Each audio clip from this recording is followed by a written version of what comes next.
So I want you to imagine being ordered to document every single one of your deepest and, well, most terrifying supernatural experiences. Right, and to be clear, you aren't writing this for an audience. No, exactly. You aren't writing it for fame.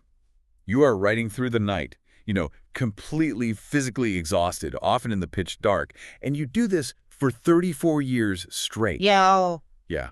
And the end result of all this is a staggering 22,000-page diary. Which is just an almost incomprehensible volume of text to produce by hand under those conditions. I mean, she didn't even want to do it. Right. She didn't? No, she only wrote it because she was ordered to by her confessor. It was under strict religious obedience. And according to her own accounts, she was doing this while being actively, physically assaulted by demonic forces trying to stop her from finishing a single sentence. That is just wild. Well, welcome to today's deep dive. We are looking at a truly extreme and, frankly, enigmatic historical figure today, Saint Veronica Giuliani. She was a 17th century Italian mystic, a nun, a stigmatist, and what the historical texts refer to as a victim soul. A victim soul, right? Yeah, and when you dive into the primary sources in her massive diary, the best analogy for what she was attempting isn't really something from antiquity. I mean, she was acting as a kind of spiritual lightning rod. Oh, I like that analogy. Thanks, yeah.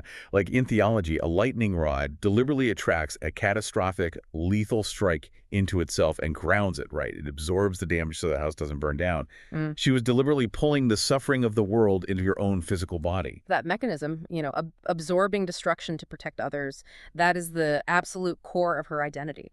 But to understand how a human being wires themselves to operate like that, we really have to look at the environment that forged her. Definitely. So where do we start? Well, she was born on December 27th, 1660. This was in Mercatello sul Mettaro, which is a small town in central Italy. And her baptismal name was Ursula Giuliani. Right, and she didn't come from poverty, which I think makes her later life so jarring. Yeah, she really didn't. The sources specifically note she was of gentle birth. Her father, Francesco, he was a superintendent of finance, so they lived in stately circumstances, I guess you'd call it. They had money. They had a lot of money. But her mother, Benedetta, was fiercely, almost radically devout.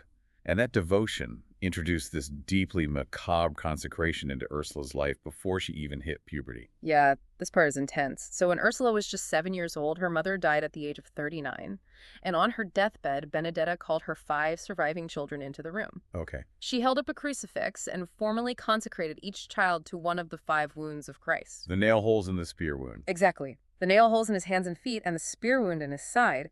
And Ursula, who was the youngest, was assigned the wound in Jesus' side. When you hear that, you immediately realize this isn't a normal childhood.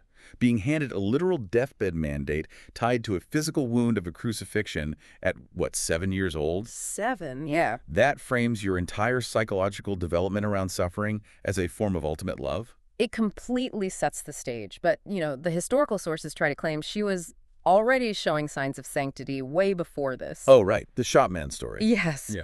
There's this famous anecdote that at just 18 months old, she scolded a local shopman for using a false measure of oil.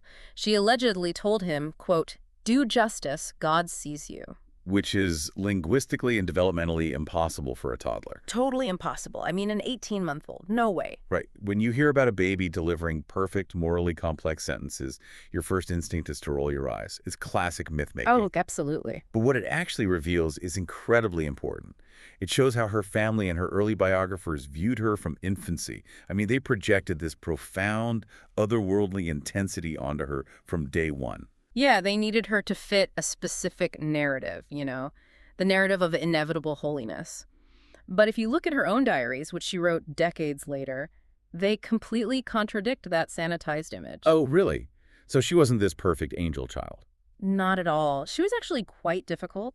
She admitted she loved the wealth, she liked nice clothes, she liked the comfort of her father's estate, and she had this deeply ingrained, dictatorial, stubborn streak. Dictatorial how? Well, if her sisters didn't want to play her intense religious games, like setting up little altars and things, she would literally try to physically force them. Oh, wow. So she was a wealthy, controlling kid who really liked being in charge. Exactly. But then, at age 16, she experiences this major psychological and spiritual correction. She records a vivid vision where she sees her own heart but it's entirely made of steel. A heart of steel. Right, and that specific visceral imagery forces her to confront her own rigidity and arrogance. And that vision acts as a massive catalyst. It marks the shift from the aristocratic, kind of stubborn Ursula into someone entirely consumed by the desire for self-abnegation. And it triggers a brutal 2-year standoff with her father, Francesco. Because he had other plans for her, I assume? Exactly. Because he was a superintendent of finance, he viewed his daughters as strategic assets. He wanted Ursula married off to solidify their social standing. So he started parading all these suitors through their home and forcing her to attend high society parties. And she refuses all of them. The tension actually snaps in the family garden. A persistent relative who is acting as a matchmaker corners her. He's trying to convince her to accept a proposal, and Ursula physically fights him off. Just fights him right there in the garden. Yeah, she starts screaming that Jesus is her only spouse. This isn't just some polite disagreement. It devolves into a 2-year siege within the Giuliani household. Ursula literally makes herself severely ill over this conflict. Yeah, and we are seeing the first major instance of a psychosomatic response that will kind of define her whole life. Her body physically reacting to the stress. Right, her body is physically reacting to her emotional and spiritual distress. She becomes completely bedridden, burning with fever, and she only physically recovers when Francesco finally breaks down. He realizes he can't win. Exactly. He realizes he cannot win this battle of wills, and he gives his consent for her to enter religious life. So in 1677, at age 17, she walks away from the money, the estate, and her father. She enters the Capuchin Poor Clares in Città di Castello. And we need to define what that actually means because it's a massive culture shock. Oh, it's night and day. The Capuchin Poor Clares were an enclosed, strictly austere order. This means she is trading silk dresses for a rough, itchy habit. She is going barefoot. She is sleeping on a literal plank of wood. No mattress, just wood. Just wood. She is perpetually fasting, and she is never leaving the convent grounds again. And the presiding bishop at her reception ceremony, he recognized the sheer, unyielding intensity radiating from this 17-year-old. He turned to the abbess of the convent and instructed her to, quote, "Keep this girl as a precious treasure. She will one day be a great saint." That's high praise. It is, and at that ceremony, she officially drops the name Ursula and takes the name Veronica. And Veronica is chosen specifically in honor of the Passion. According to tradition, Veronica was the woman who wiped the blood and sweat off the face of Jesus as he carried the cross. The bishop noted that the name means true image. True image, yeah. It signaled that she was no longer her father's daughter. She was attempting to become a living, breathing mirror of divine suffering. And becoming that true image brings us back to her unique charism, her core theological focus. Veronica firmly believed her specific mission on earth was to be a victim soul. Let's unpack that for a second. Sure. So in 17th century Catholic theology, a victim soul is someone who acts as a mediator of divine justice. They believe that humanity's sins generate a kind of cosmic debt of punishment. And rather than letting that punishment fall on the guilty, a victim soul willingly steps into the line of fire. They take the hit. Exactly. They offer their own body and mind as the payment. That lightning rod analogy we talked about earlier, she is deliberately pulling the destructive force away from others and grounding it into her own nervous system. And her greatest legacy of that suffering is her 22,000-page diary. Right. And again, this wasn't a creative writing exercise or some mindful journaling habit. Not at all. Let's talk about the physical mechanics of producing 22,000 pages by hand in the late 1600s. She is writing late at night, in a freezing cell, severely sleep-deprived from her rigorous convent schedule. It sounds like torture. It does. And the sources detail that she was allegedly being assaulted by the devil while she worked.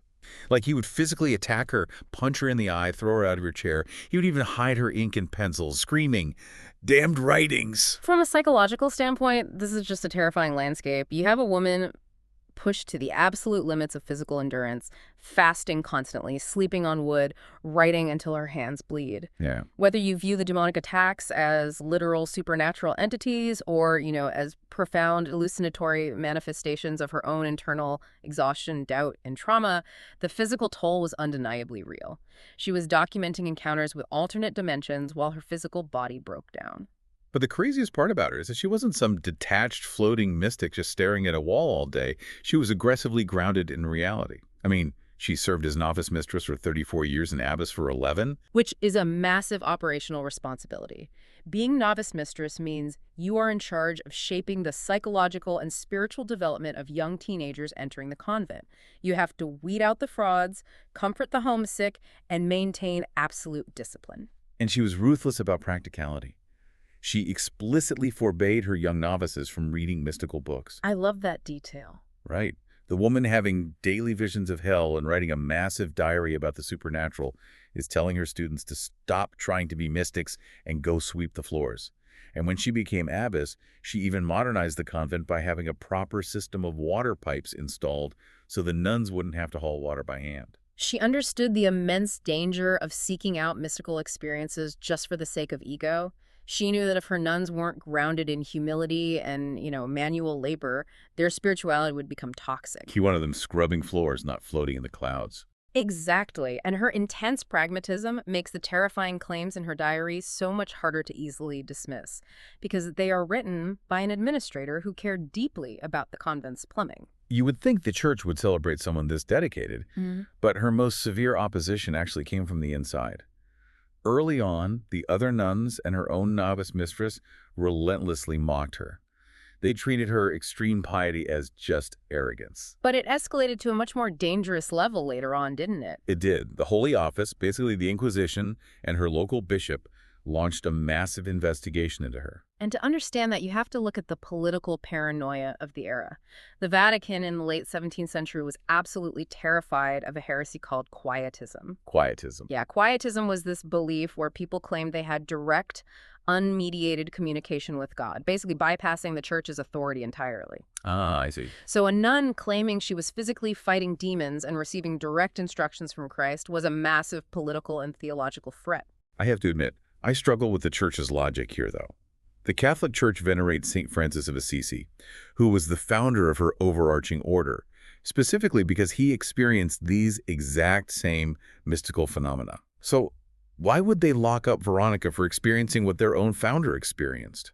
Well, because the line between a saint and a heretic, or even a saint and a fraud, was incredibly thin in the eyes of the Inquisition. If she was faking it for attention, she was corrupting an entire convent. If it was demonic, she was a spiritual contagion. The local bishop had to be absolutely certain. So they punish her to test her obedience, they strip her of her voting rights in the convent, they remove her from her position as novice mistress.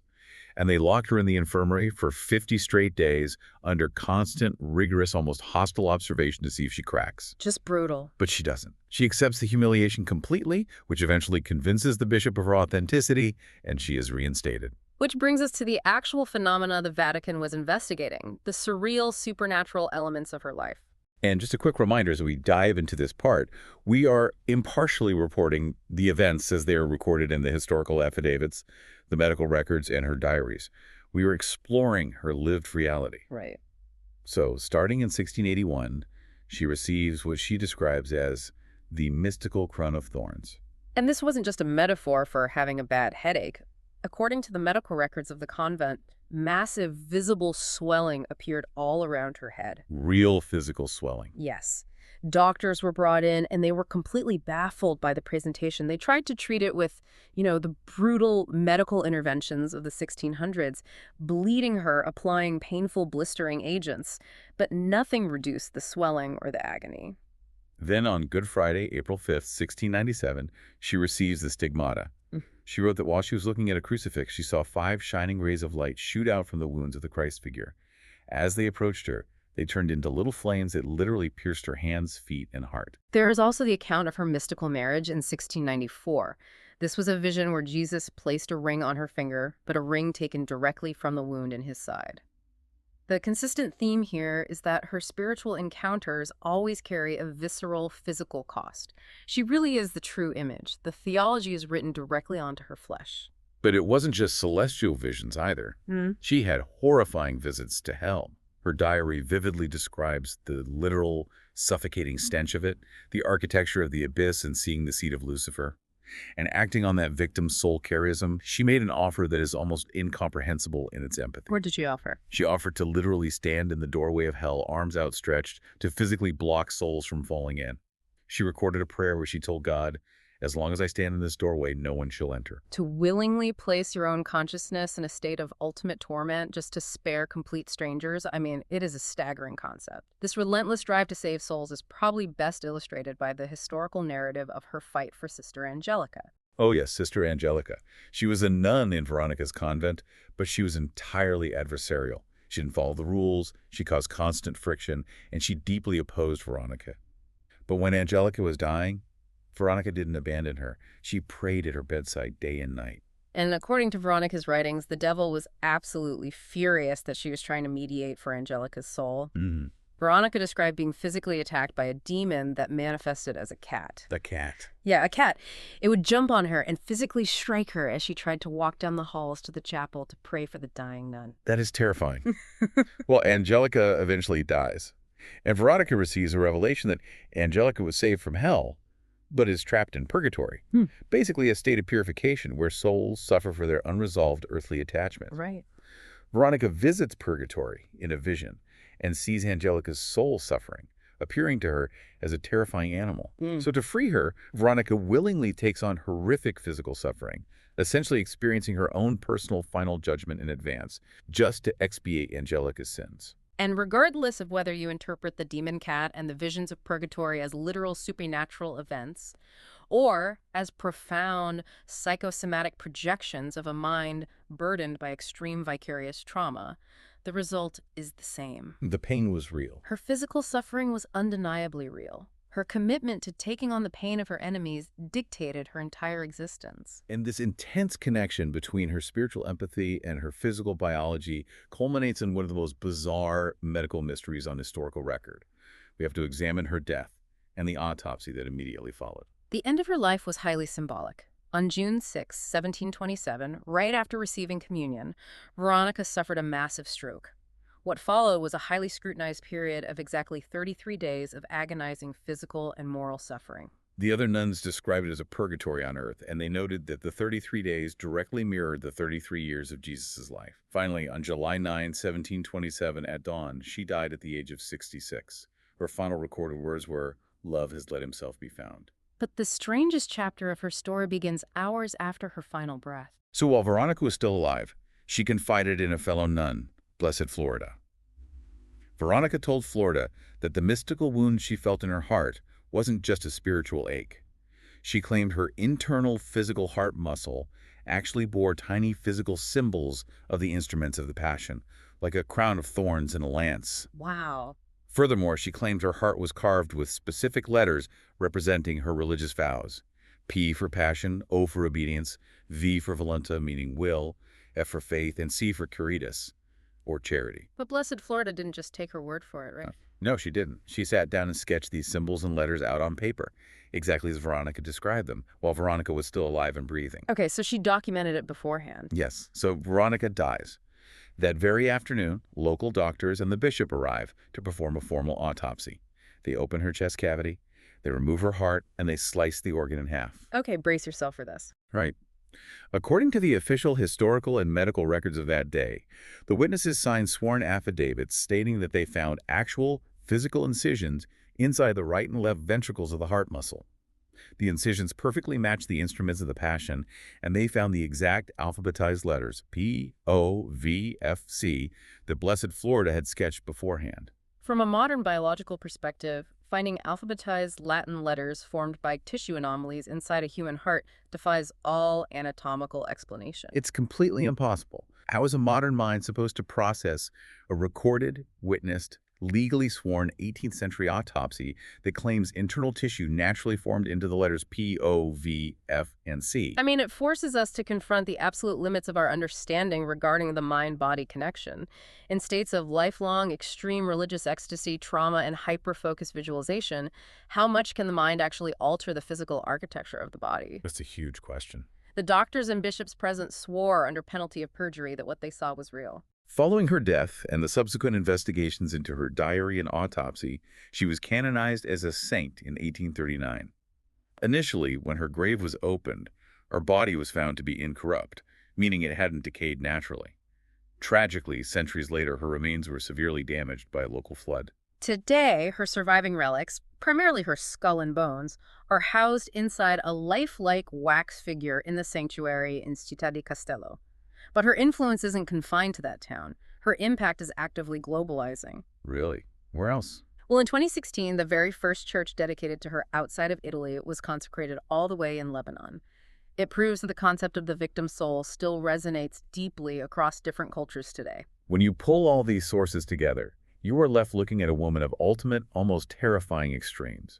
She lived in the highest heights of mystical ecstasy, visiting alternate dimensions, and suffered the lowest depths of physical agony. Yet she kept her feet firmly planted on the ground, serving as an administrator, fixing the plumbing, and forbidding her students from losing themselves in the clouds. She embodied the tension between the infinite and the practical. She didn't just offer passive prayers for people. She actively weaponized her own existence. She offered her mind, her physical body, and her reputation as a literal shield for humanity. It forces you to look at your own life and reflect on what true, unwavering commitment actually looks like. She biohacked her own biology through the sheer, unrelenting force of empathy. And that brings us back to that unbelievable 18th century autopsy. It leaves you with something heavy to mull over long after this discussion ends. What's that? If the deepest commitments, the heaviest burdens, and the fierce loves of your life could somehow leave physical marks on your actual heart, what symbols would an autopsy reveal inside of you?